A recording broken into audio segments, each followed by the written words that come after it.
ਵਾਹਿਗੁਰੂ ਜੀ ਕਾ ਖਾਲਸਾ, ਵਾਹਿਗੁਰੂ ਜੀ ਕੀ ਫਤਿਹ। ਖੋਜ ਗੁਰਬਾਣੀ ਵਿੱਚ ਆਪ ਸਭ ਦਾ ਸਵਾਗਤ ਹੈ ਜੀ। ਸਭ ਨੂੰ ਜੀ ਆਇਆਂ ਜੀ। ਆਓ ਅਸੀਂ ਸਾਰੇ ਮਿਲ ਕੇ ਪਹਿਲਾਂ ਸ਼ਬਦ ਦਾ ਉਚਾਰਨ ਅਤੇ ਉਸ ਤੋਂ ਉਪਰੰਤ ਉਸ 'ਤੇ ਅਰਥ ਕਰਾਂਗੇ। ਅੱਜ ਰਾਗ ਗੌੜੀ ਮਾਝ ਮਹੱਲੇ ਪੰਜਵੇਂ ਦੇ 12ਵੇਂ ਸ਼ਬਦ ਦੀ ਵਾਰੀ ਹੈ ਜੀ। ਏਕ ਓਂਕਾਰ ਸਤਿਗੁਰੂ ਪ੍ਰਸਾਦ, ਖੋਜਤ ਫਿਰੇ ਅਸੰਖ ਅੰਤ ਨ ਪਾਰੀਆ। ਸਈ ਹੋਏ ਭਗਤ ਜਿਨਾ ਕਿਰਪਾਰੀਆ, ਹਉ ਵਾਰਿਆ ਹਰ ਵਾਰਿਆ ਰਹਾਓ। ਸੁਣ ਸੁਣ ਪੰਥ ਡਰਾਓ ਬਹੁਤ ਬਿਹਾਰੀਆ, ਮੈਂ ਤੱਕੀ ਓਟ ਸੰਤਾਂ ਲੈ ਉਬਾਰੀਆ। ਮੋਹਨ ਲਾਲ ਅਨੂਪ ਸਰਬ ਸਦਾਰੀਆ, ਗੁਰ ਨਿਵਨ ਲਾਗਿਓ ਪਾਏਂਦੇ ਦਿਖਾਰੀਆ। ਮੈਂ ਕੀਏ ਮਿੱਤਰ ਅਨੇਕ ਇਕਸ ਬਲਹਾਰੀਆ, ਸਭ ਗੁਣ ਕਿਸੀ ਨਾਏ ਹਰ ਭੂਰ ਭੰਡਾਰੀਆ।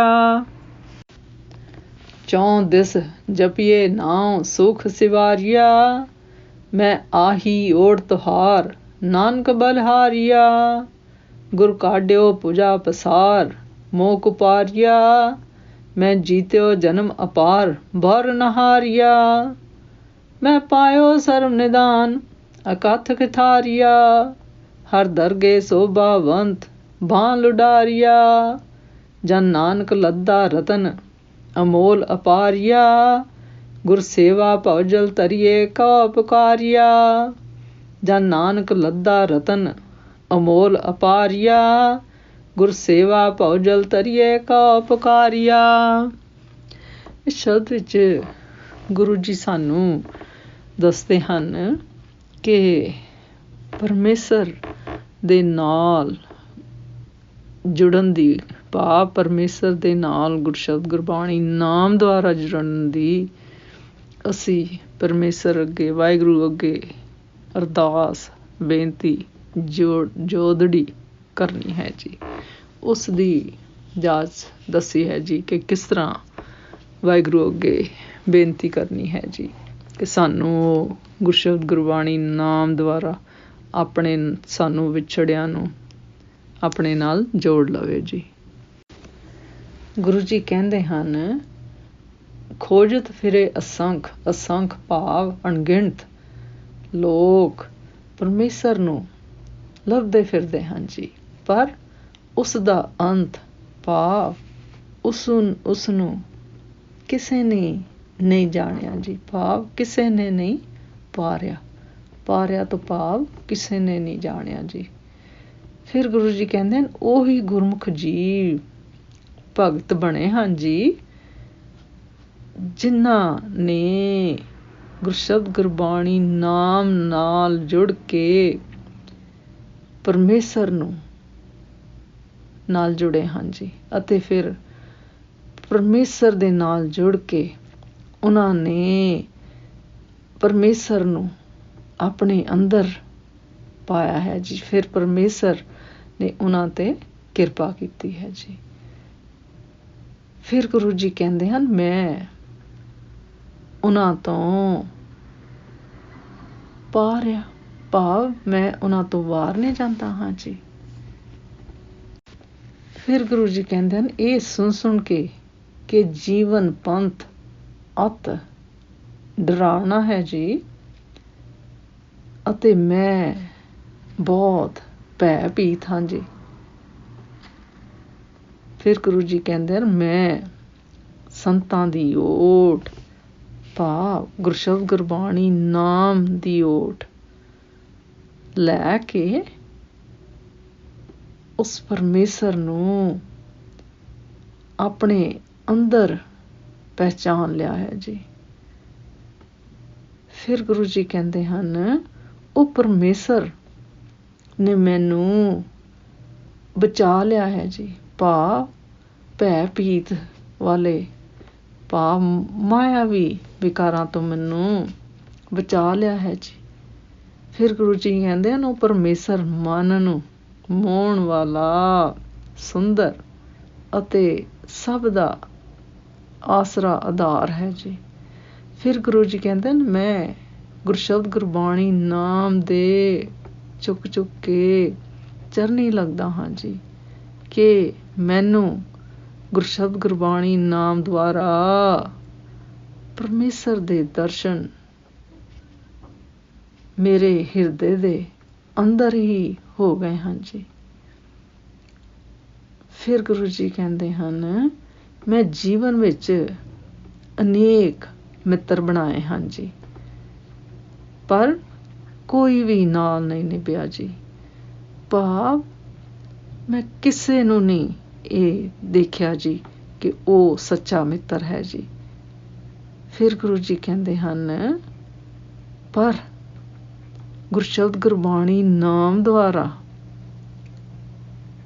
ਅਤੇ ਉਸ ਨਾਲ ਲਿਵ ਲਾਉਣ ਦੁਆਰਾ ਮੈਨੂੰ ਪਰਮੇਸ਼ਰ ਦੇ ਅੰਦਰ ਹੀ ਦਰਸ਼ਨ ਹੋ ਗਏ ਹਨ ਜੀ।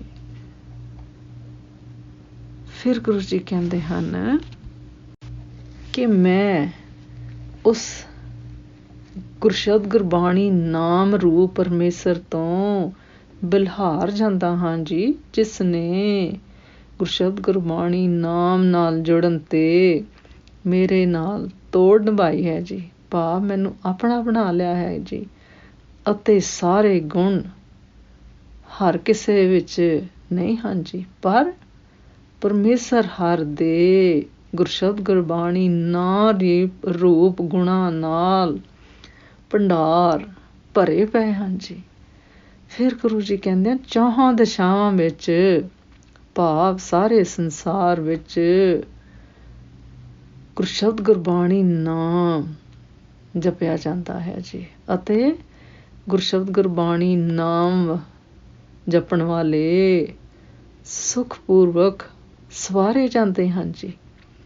ਫਿਰ ਗੁਰੂ ਜੀ ਕਹਿੰਦੇ ਹਨ ਕਿ ਹੇ ਪਰਮੇਸ਼ਰ, ਮੈਨੂੰ ਗੁਰਸ਼ਬਦ ਗੁਰਬਾਣੀ ਨਾਮ ਰੂਪ ਆਪਣੀ ਓਟ ਬਖਸ਼ੋ ਜੀ, ਅਤੇ ਮੈਂ ਤੁਹਾਡੇ ਗੁਰਸ਼ਬਦ ਗੁਰਬਾਣੀ ਨਾਮ ਤੋਂ ਬਲਹਾਰ ਜਾਂਦਾ ਹਾਂ ਜੀ। ਫਿਰ ਗੁਰੂ ਜੀ ਕਹਿੰਦੇ ਹਨ, ਗੁਰਸ਼ਬਦ ਗੁਰਬਾਣੀ ਨਾਮ ਨੂੰ ਧਾਰਨ ਕਰ ਪਰਮੇਸ਼ਰ ਨੇ ਮੈਨੂੰ ਮੋਹ ਮਾਇਆ ਦੇ ਖੂਹ ਵਿੱਚੋਂ ਆਪਣੀਆਂ ਭੁਜਾ ਪਸਾਰ, ਭਾਵ ਬਾਹਾਂ ਪਸਾਰ ਕੇ, ਭਾਵ ਗੁਰਸ਼ਬਦ ਗੁਰਬਾਣੀ ਨਾਮ ਦੁਆਰਾ ਉਸਨੇ ਮੇਰੀ ਅਰਦਾਸ ਕਿਰਪਾ ਸੁਣ ਲਈ, ਅਰਦਾਸ ਬੇਨਤੀ ਸੁਣ ਲਈ ਹੈ ਜੀ, ਅਤੇ ਆਪਣੀ ਕਿਰਪਾ ਕਰਕੇ ਮੈਨੂੰ ਮੋਹ ਮਾਇਆ ਦੇ ਖੂਹ ਵਿੱਚੋਂ ਕੱਢ ਲਿਆ ਹੈ ਜੀ, ਅਤੇ ਮੇਰਾ ਅਮੋਲਕ ਕੀਮਤੀ ਮਨੁੱਖਾ ਜਨਮ ਮੈਂ ਜਿੱਤ ਲਿਆ ਹੈ ਜੀ। ਅਤੇ ਫਿਰ ਗੁਰੂ ਜੀ ਕਹਿੰਦੇ ਹਨ, ਇਹ ਬਾਜੀ ਮੈਂ ਗੁਰਸ਼ਬਦ ਗੁਰਬਾਣੀ ਨਾਮ ਦੁਆਰਾ ਜਿੱਤੀ ਹੈ ਜੀ, ਅਤੇ ਮੈਂ ਗੁਰਸ਼ਬਦ ਗੁਰਬਾਣੀ ਨਾਮ ਦੁਆਰਾ ਪਰਮੇਸ਼ਰ ਨਾਲ ਲਿਵ ਲਗਾ ਕੇ ਮੋਹ ਮਾਇਆ ਦੇ ਜਾਲ ਖੂਹ ਵਿੱਚ ਉਸ ਤੋਂ ਮੈਂ ਫਿਰ ਨਹੀਂ ਹਾਰਾਂਗਾ ਜੀ। ਫਿਰ ਗੁਰੂ ਜੀ ਕਹਿੰਦੇ ਨੇ, ਮੈਂ ਸਾਰਿਆਂ ਗੁਣਾਂ ਦਾ ਖਜ਼ਾਨਾ ਗੁਰਸ਼ਬਦ ਗੁਰਬਾਣੀ ਨਾਮ ਪ੍ਰਾਪਤ ਕਰ ਲਿਆ ਹੈ ਜੀ, ਜੋ ਕਿ ਸਾਰੇ ਗੁਣਾਂ ਦਾ ਖਜ਼ਾਨਾ ਹੈ ਜੀ, ਜਿਸ ਦੀ ਕਥਾ ਬਿਆਨ ਤੋਂ ਪਰਾਂ ਹੈ ਜੀ। ਭਾਵ ਗੁਰਸ਼ਬਦ ਗੁਰਬਾਣੀ ਨਾਮ ਦੀ ਮਹੱਤਤਾ ਬਿਆਨ ਕਰਨ ਤੋਂ ਪਰਾਂ ਹੈ ਜੀ। ਫਿਰ ਗੁਰੂ ਜੀ ਕਹਿੰਦੇ ਹਨ, ਗੁਰਸ਼ਬਦ ਗੁਰਬਾਣੀ ਨਾਮ ਦੇ ਖਜ਼ਾਨੇ ਨੂੰ ਹਾਸਲ ਕਰਨ ਵਾਲੇ ਪਰਮੇਸ਼ਰ ਦੀ ਦਰਗਾਹ ਵਿੱਚ ਸੋਭਾ ਪਾਉਂਦੇ ਹਨ ਜੀ, ਅਤੇ ਆਨੰਦ ਨਾਲ ਗੁਰਸ਼ਬਦ ਗੁਰਬਾਣੀ ਨਾਮ ਵਿੱਚ ਵਿਚਰਦੇ ਹਨ ਜੀ। ਫਿਰ ਗੁਰੂ ਜੀ ਕਹਿੰਦੇ ਹਨ ਕਿ ਮੈਨੂੰ ਹੁਣ ਰਤਨ, ਅਮੋਲ ਰਤਨ ਗੁਰਸ਼ਬਦ ਗੁਰਬਾਣੀ ਨਾਮ ਰੂਪ ਅਪਾਰ ਰਤਨ ਲੱਭ ਪਿਆ ਹੈ ਜੀ। ਮੈਂ ਸਭ ਨੂੰ ਪੁਕਾਰ ਕੇ ਇਹ ਕਹਿੰਦਾ ਹਾਂ ਜੀ ਕਿ ਗੁਰਸ਼ਬਦ ਗੁਰਬਾਣੀ ਨਾਮ ਰੂਪ ਗੁਰੂ ਦੀ ਸੇਵਾ ਦੁਆਰਾ ਇਸ ਸੰਸਾਰ ਭਵ ਸਾਗਰ ਤੋਂ ਤਰਿਆ ਜਾ ਸਕੀਦਾ ਹੈ ਜੀ। ਅਤੇ ਇਹ ਮੋਹ ਮਾਇਆ ਵੀ ਵਿਕਾਰਾਂ ਦੇ ਖੂਹ ਚੋਂ ਨਿਕਲਿਆ ਜਾ ਸਕਦਾ ਹੈ ਜੀ, ਅਤੇ ਕਾਬੂ 'ਤੇ ਪਾਇਆ ਜਾ ਸਕਦਾ ਹੈ ਜੀ। ਇਸ ਸ਼ਬਦ ਦਾ ਸਾਰ ਇਸ ਤਰ੍ਹਾਂ ਕਰੀਏ ਜੀ। ਇਸ ਸ਼ਬਦ ਵਿੱਚ ਗੁਰੂ ਜੀ ਸਾਨੂੰ ਗੁਰਸ਼ਬਦ ਗੁਰਬਾਣੀ ਨਾਮ ਦੁਆਰਾ ਪਰਮੇਸ਼ਰ ਵਾਹਿਗੁਰੂ ਨਾਲ ਜੁੜਨ ਦੀ ਬੇਨਤੀ, ਅਰਦਾਸ ਕਰਨ ਦੀ ਜਾਚ ਸਿਖਾਉਂਦੇ ਹਨ ਜੀ, ਕਿ ਉਸ ਵਿੱਚ ਕਿਸ ਤਰ੍ਹਾਂ ਵਿਰਾਗ ਅਤੇ ਸਾਰਾ ਕੁਛ ਪਰਮੇਸ਼ਰ ਅੱਗੇ ਸੁੱਟ ਕੇ ਗੁਰਸ਼ਬਦ ਗੁਰਬਾਣੀ ਨਾਮ ਨਾਲ ਜੁੜਨਾ ਹੈ ਜੀ। ਫਿਰ ਪਰਮੇਸ਼ਰ ਆਪਣੀ ਮਿਹਰ ਕਿਰਪਾ ਕਰਕੇ ਆਪਣੇ ਨਾਲ ਲਿਵ ਲਗਾ ਲੈਂਦਾ ਹੈ ਜੀ। ਗੁਰੂ ਜੀ ਦੱਸਦੇ ਹਨ ਕਿ ਗੁਰਸ਼ਬਦ ਨਾਮ ਰੂਪ ਵਾਹਿਗੁਰੂ ਜੀ ਨੂੰ ਖੋਜਣ ਵਾਲੇ ਅਣਗਿਣਤ ਚਤੁਰ ਲੋਕ ਜੀਵਨ ਦੇ ਸਹੀ ਰਸਤੇ ਤੋਂ ਖੁੰਝ ਗਏ ਹਨ ਜੀ, ਅਤੇ ਕਈ ਹੱਠ ਮਾਰਗ ਵਿੱਚ ਪੈ ਗਏ ਹਨ ਜੀ, ਅਤੇ ਕਈ ਕਰਮ ਕਾਂਡਾਂ ਵਿੱਚ ਪਏ ਹੋਏ ਹਨ ਜੀ। ਫਿਰ ਗੁਰੂ ਜੀ ਕਹਿੰਦੇ ਹਨ ਅਤੇ ਕਈ ਲੋਕ ਪੂਜਾ ਅਰਚਾ ਵਿੱਚ ਲੱਗ ਗਏ ਹਨ ਜੀ। ਫਿਰ ਗੁਰੂ ਜੀ ਕਹਿੰਦੇ ਹਨ ਪਰ ਇਸ ਤਰ੍ਹਾਂ ਦਾ ਕੋਈ ਵੀ ਕਰਮ ਕਾਂਡ ਉਸ ਬੇਅੰਤ ਅਪਾਰ ਰਤਨ ਰੂਪ ਪਰਮੇਸ਼ਰ ਦਾ ਮਿਲਾਪ ਨਹੀਂ ਕਰਾ ਸਕਦਾ ਜੀ। ਫਿਰ ਗੁਰੂ ਜੀ ਕਹਿੰਦੇ ਹਨ ਜਿਨ੍ਹਾਂ ਨੂੰ ਕਰਮ ਕਾਂਡਾਂ ਨਾਲ ਪ੍ਰਾਪਤੀ ਨਹੀਂ ਹੁੰਦੀ ਜੀ, ਫਿਰ ਗੁਰੂ ਜੀ ਕਹਿੰਦੇ ਹਨ ਉਹ ਨਿਰਾਸ਼ਵਾਦੀ ਹੋ ਕੇ ਹੋਰਨਾਂ ਜੀਵਾਂ ਨੂੰ ਵੀ, ਗੁਰਮੁਖਾਂ ਨੂੰ ਵੀ ਗੁਰਸ਼ਬਦ ਗੁਰਬਾਣੀ ਨਾਮ ਮਾਰਗ ਅਤ ਡਰਾਉਣਾ ਤੇ ਦੁਹੇਲਾ ਦਾ ਮਾਰਗ ਦੱਸਦੇ ਹਨ ਜੀ। ਪਰ ਗੁਰੂ ਜੀ ਕਹਿੰਦੇ ਨੇ ਇਹ ਗੱਲ ਗਲਤ ਹੈ ਜੀ, ਕਿਉਂਕਿ ਉਹ ਕਰਮ ਕਾਂਡਾਂ ਨਾਲ ਪਰਮੇਸ਼ਰ ਗੁਰਸ਼ਬਦ ਗੁਰਬਾਣੀ ਨਾਮ ਨਾਲ ਅਸਲ ਨਾਲ ਨਹੀਂ ਜੁੜਿਆ ਜਾ ਸਕਦਾ ਜੀ। ਫਿਰ ਗੁਰੂ ਜੀ ਕਹਿੰਦੇ ਹਨ ਪਰ ਜਿਨ੍ਹਾਂ ਗੁਰਮੁਖਾਂ ਨੂੰ ਪਰਮੇਸ਼ਰ ਦਾ ਗੁਰਸ਼ਬਦ ਗੁਰਬਾਣੀ ਨਾਮ ਦੁਆਰਾ ਦੀਦਾਰ ਦਰਸ਼ਨ ਪ੍ਰਾਪਤ ਹੋ ਗਿਆ ਹੈ ਜੀ, ਉਹਨਾਂ ਦੀ ਲਿਵ ਲੱਗ ਗਈ ਹੈ ਜੀ। ਫਿਰ ਗੁਰੂ ਜੀ ਕਹਿੰਦੇ ਹਨ ਉਹ ਗੁਰਮੁਖ ਇਸ ਨੂੰ ਸੁਹੇਲਾ ਮਾਰਗ ਦੱਸਦੇ ਹਨ ਅਤੇ ਗੁਣਾਂ ਦਾ ਖਜ਼ਾਨਾ ਦੱਸਦੇ ਹਨ। ਸੋ ਜ਼ਰੂਰਤ ਹੈ ਜੀ ਗੁਰਸ਼ਬਦ ਗੁਰਬਾਣੀ ਨਾਮ ਨੂੰ ਅਪਣਾਉਣਾ, ਫਿਰ ਪਰਮੇਸ਼ਰ ਦੀ ਕਿਰਪਾ ਦਾ ਪਾਤਰ ਬਣਨਾ ਅਤੇ ਗੁਰਸ਼ਬਦ ਗੁਰਬਾਣੀ ਨਾਮ ਦੁਆਰਾ ਪਰਮੇਸ਼ਰ ਨਾਲ ਲਿਵ ਲਗਾਉਣੀ ਅਤੇ ਪਰਮੇਸ਼ਰ ਅੱਗੇ ਬੇਨਤੀ, ਅਰਦਾਸ, ਤਰਲੇ ਕਰਨੀ ਜੀ ਕਿ ਵਾਹਿਗੁਰੂ ਸਾਨੂੰ ਗੁਰਸ਼ਬਦ ਗੁਰਬਾਣੀ ਨਾਮ ਦਾ ਨਾਲ ਲਿਵ ਲਗਾਓ ਜੀ।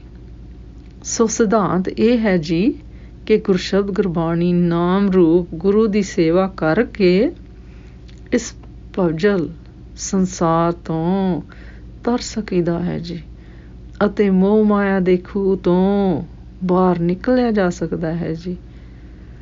ਅੱਜ ਦਾ ਵਿਚਾਰ ਕਰਦਿਆਂ ਮੇਰੇ ਕੋਲੋਂ ਨੇਕਾਂ ਭੁੱਲਾਂ ਹੋਈਆਂ ਹੋਣਗੀਆਂ, ਉਸ ਵਾਸਤੇ ਮੈਂ ਖਿਮਾ ਦੀ ਜਾਚਕ ਹਾਂ ਜੀ। ਵਾਹਿਗੁਰੂ ਜੀ ਕਾ ਖਾਲਸਾ, ਵਾਹਿਗੁਰੂ ਜੀ ਕੀ ਫਤਿਹ।